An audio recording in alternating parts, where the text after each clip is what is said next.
welcome to this week's edition of the King's Court. My name is Kerman, and this here is my co-host Nishad. And in case you didn't notice, our usual host can't join us today because he's slightly under the weather. So for that, we're not going to have him join us on this week's show. So it'll just be us two, and Nishad is actually subbing in for him today.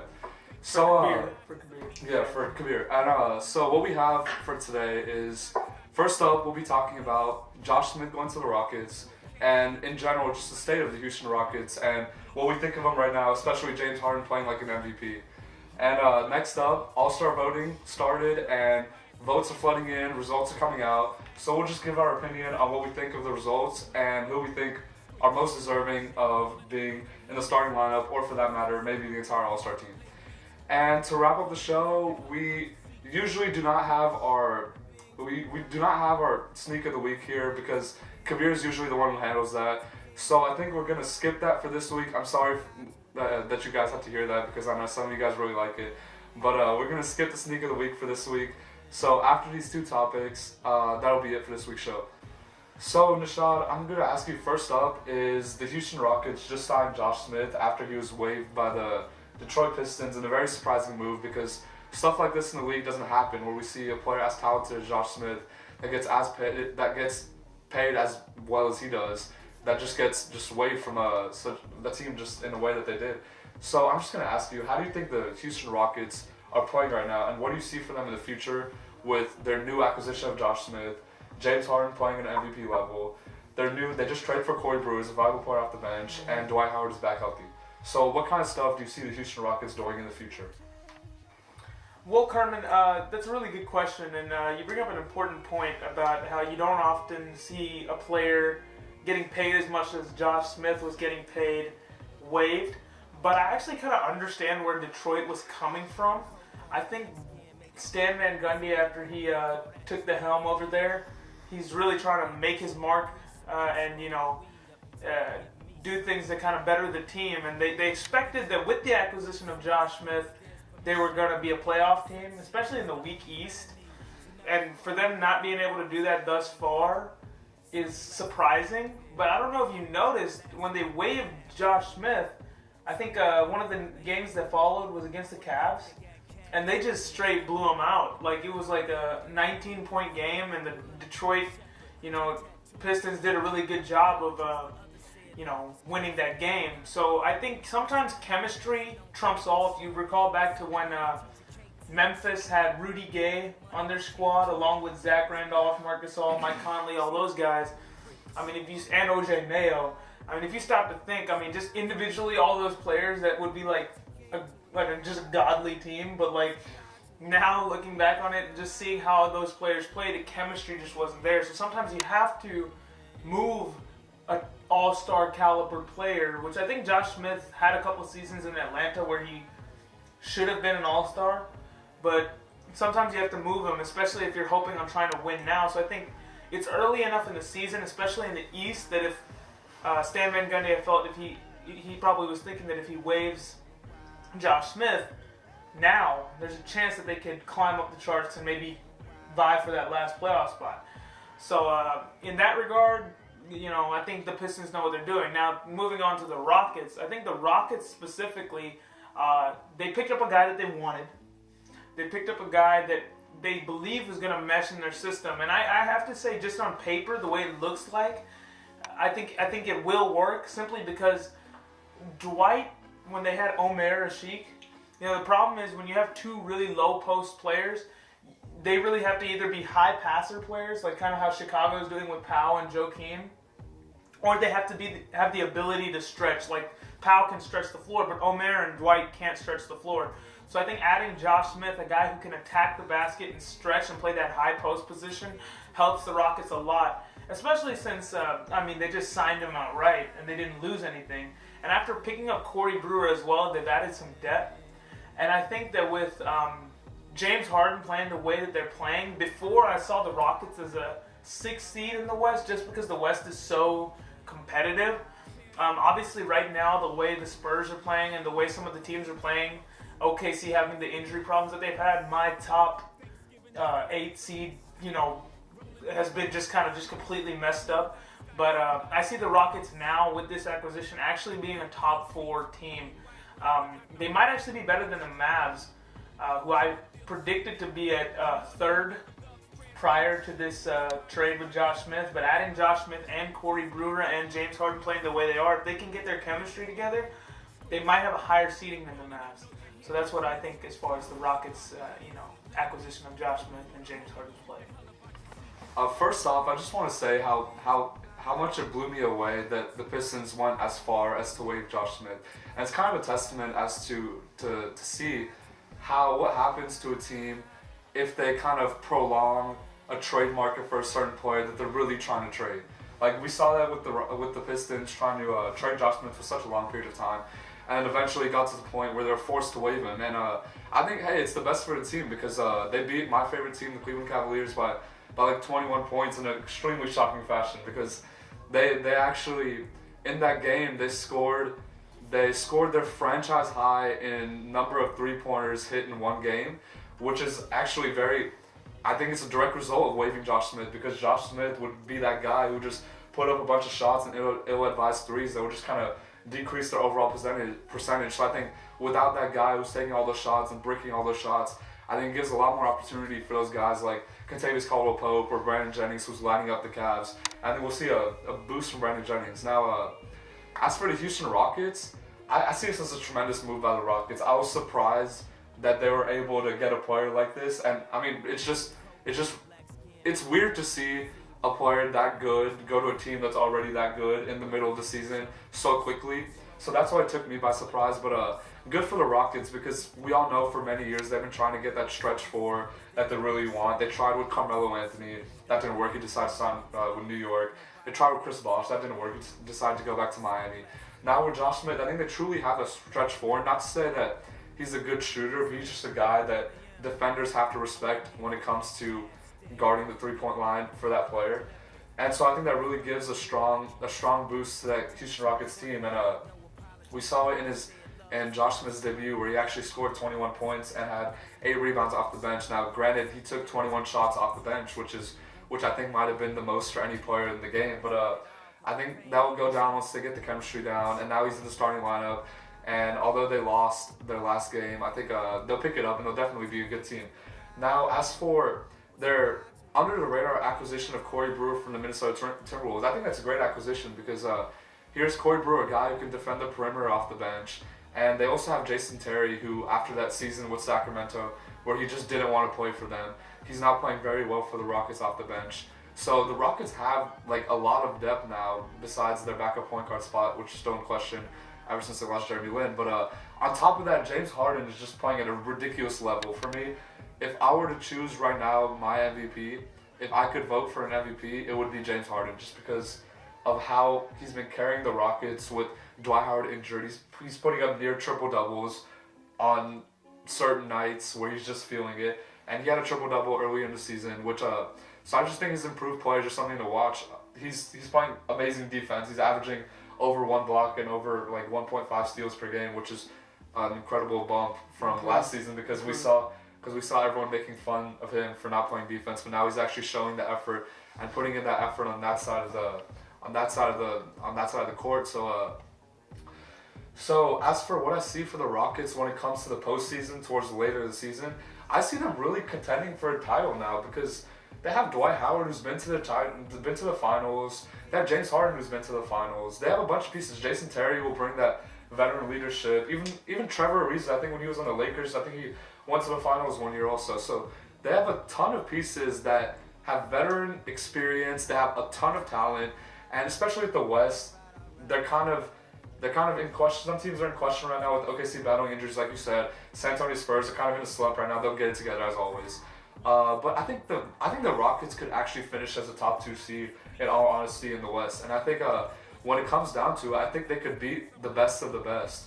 And if they put forward their best effort, I think that the Rockets could come out on top. And we'll see what happens whenever they make it to the finals. But I mean, that's just completely presumptuous of me right now. But I mean, that just shows that I'm looking towards big things for the Rockets this season. I'm very interested to see what happens.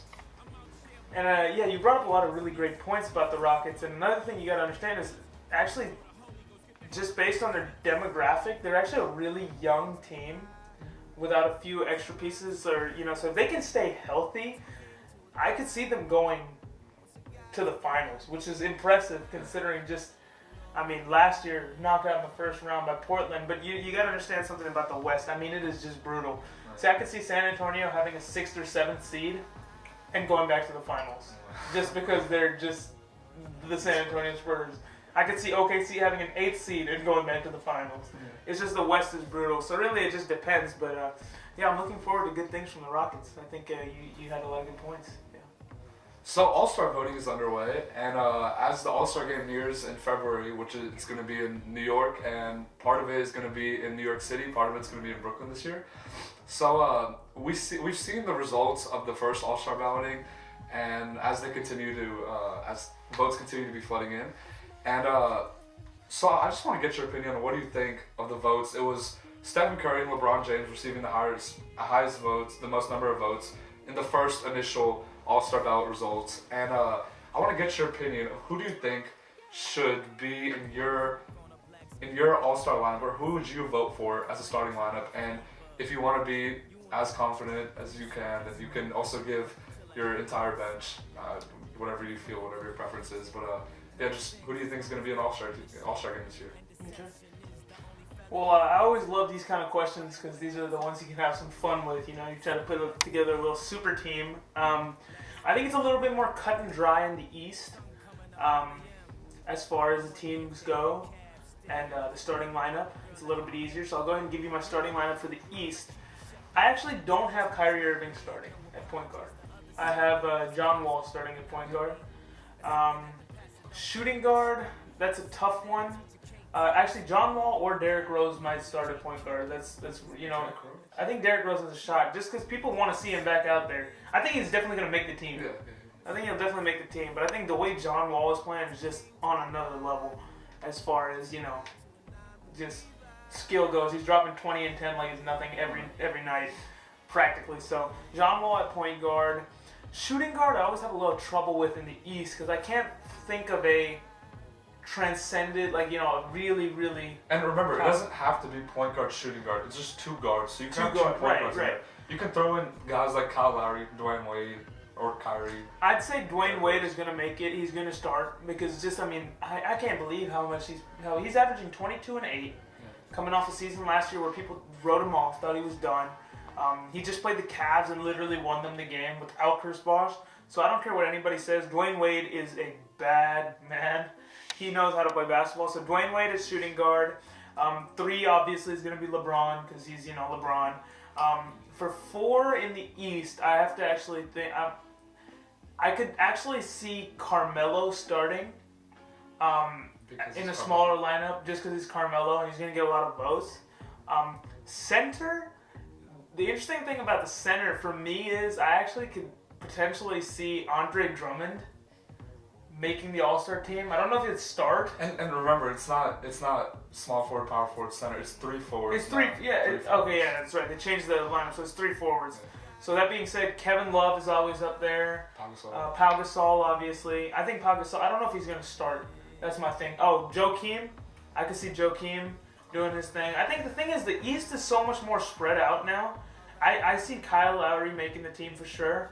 I saw DeMar DeRozan making it, but he's messed up his groin, so I don't know if he's going to make it. But that's kind of where I see. I think, in the East, the thing is you can kind of mix and match and do your own thing. I think obviously Kevin Love, Pau Gasol, Joakim Noah, Derrick Rose, LeBron, John Wall, possibly even, obviously Kyrie, and those kind of guys are going to make it. I even see some of the younger guys getting a shot, possibly. For example, I saw the way the Bucks were playing. I saw one of their guys coming out like Giannis. I saw him possibly making the All-Star team. No. You don't think so? I think we Brandon Knight, if anyone from the Bucks. I don't know about Brandon Knight. I think not Giannis. I think Giannis has been playing really well, especially in the absence of Jabari. But barring the Eastern Conference, that's kind of what I see happening over there. Obviously, you're going to have your standard names. Let's talk about Western Conference. For me, Western Conference is much more cut and dry, except at the point guard position. Kobe's going to start this year. I just know it just because, he's just going to get votes. He's so popular in He's China. just so popular in China. Kobe's going to start at the second guard spot. I prefer to call it a shooting guard spot because I just have that old school lineup mentality. Point guard, here's where I see changes happening. I don't see a Spur making the All-Star team this year. I don't see Tony Parker even making it this year. He's just had some injuries. He's been out for a little while. I don't see him making it. Potentially, Russell Westbrook could start because he's just playing on another level. But I actually see Stephen Curry starting at point guard this year in the West. Then if we move on to forwards, I call Blake Griffin, Anthony Davis without a doubt, and Kevin Durant at small forward. So that's kind of just, you always have that lineup. But then, you guys like Damian Lillard, Rajon Rondo now, Chris Paul, don't forget Chris Paul, of course. All those guys just, vying for spots in the West. So it's just like, how many guards can you put on the team, I think actually, surprisingly enough, this year, if the rules are slightly different, if they don't have to take a certain number of forwards or a certain number of guards, like if it's kind of more lenient, I could see more guards making the team because forward play is a little bit, stagnant in the. It's not as watched as the guards are in the West. You guys like Steph Curry, Russell Westbrook, Tony Parker, Chris Paul, Rajon Rondo now, Damian Lillard. I think LaMarcus Aldridge is a shoe-in at a forward spot, and also I was also thinking that Dirk is going to make it, and I forgot in the East. I'm thinking Chris Bosh obviously will make it just because they don't have very many. But I just see the West blowing the East up. I don't see any hope for the East, But yeah, that's what I get going. So actually, for me, I actually prepared like a full-on list of each roster from each conference. I know, I'm sorry, Nishad, you didn't have that same luxury, but I didn't. I actually did my research for this. So what? I broke down stats. Okay, so starting off, just a disclaimer. Everyone knows that the West completely destroys the East when it comes to in terms of talent, and researching this is just completely obvious. Come on, man. I'm looking through the West, and there's players that will not make the West team that would start in the Eastern Conference. So yeah, I'm just gonna get straight to it. So for my starting point guard for the Eastern Conference, I have John Wall, who's right now just playing out of his mind, and the Washington Wizards are actually playing very well. And shooting guard, I have Dwayne Wade, and I think his position in the All-Star game will be determined by how healthy he remains. He's done a good job of staying healthy so far. Besides that whole 8-game stretch where he didn't play, but he's playing well when he does play, so I think for that he deserves to start. And LeBron James because LeBron James. Carmelo Anthony because despite New York Knicks' struggle, Carmelo Anthony's still putting up numbers, and he's still going to get votes because he's such a great player. And for the last big man for the Eastern Conference starting lineup, I have to decide between Chris Bosh and Pau Gasol. I can't decide which one right now. They're both playing very well. Chris Bosh just came back from injury, so I think that'll put him in a position to get more votes in the near future. And so onto the bench for the Eastern Conference. I see whichever one doesn't start, Chris Bosh or Pau Gasol. And then I see Kyrie Irving, Kyle Lowry, who is leading the charge for that Toronto Raptors team without DeMar DeRozan, which is it's amazing to watch because they're first in the Eastern Conference. Now, although it is the Eastern Conference, that's still a pretty great feat. And then I see Kevin Love next up, Derrick Rose, Jimmy Butler, and for the last two spots, or the last spot actually, I'm deciding between one of three players. I'm deciding between Paul Millsap, Jeff Teague, or DeMar DeRozan. Paul Millsap and Jeff Teague because the Atlanta Hawks are second best team in the league, and they're smacking teams left and right. So I think one of them might get that nod just because they're playing so well. But on the other hand, I see DeMar DeRozan potentially getting that nod because if he comes back healthy, which I think he's projected to come back soon. He traveled with the Toronto Raptors on their road trip.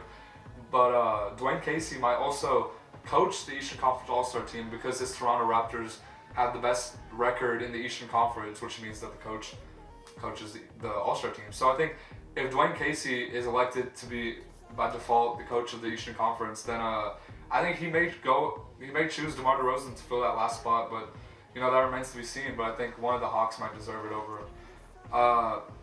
Next up for the Western Conference, like I said, their talent is just completely ridiculous. Now, for this point guard, it's really a three-headed monster with Stephen Curry, Chris Paul, or Russell Westbrook.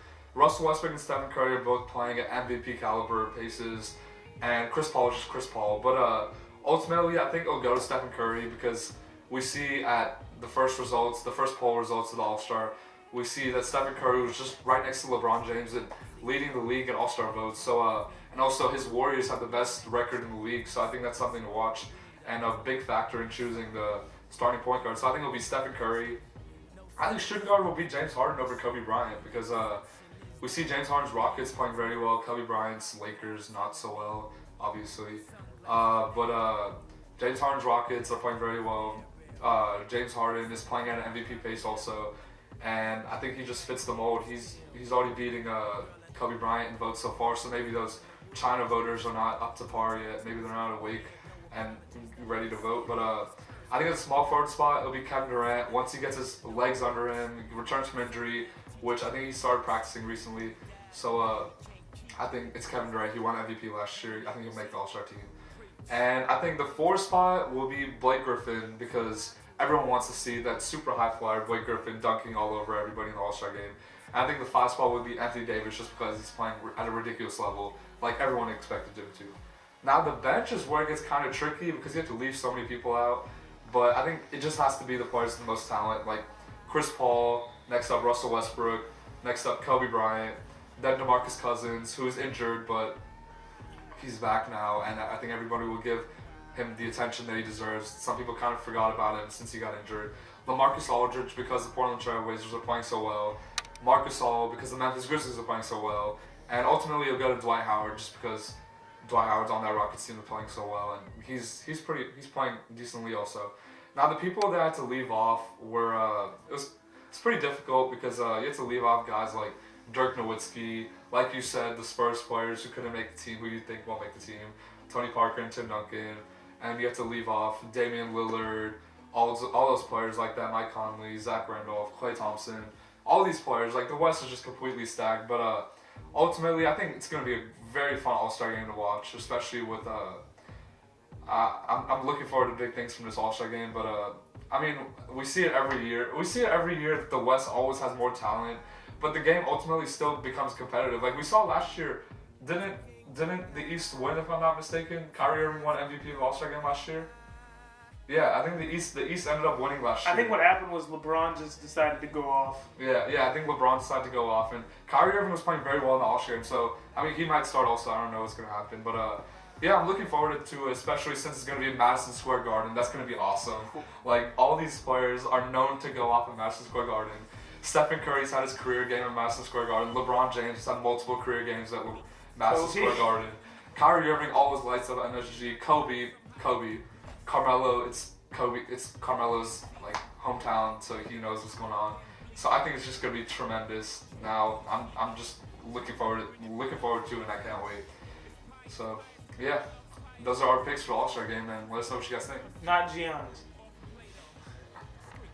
Alright guys, that wraps it up for today's show. We had a couple of really hot topics that we talked about. As always, tune in to our next episode, and follow us on Twitter and subscribe to us on YouTube as well. Thank you guys for watching today's show, and we'll be sure to see you next time. Thank you so much.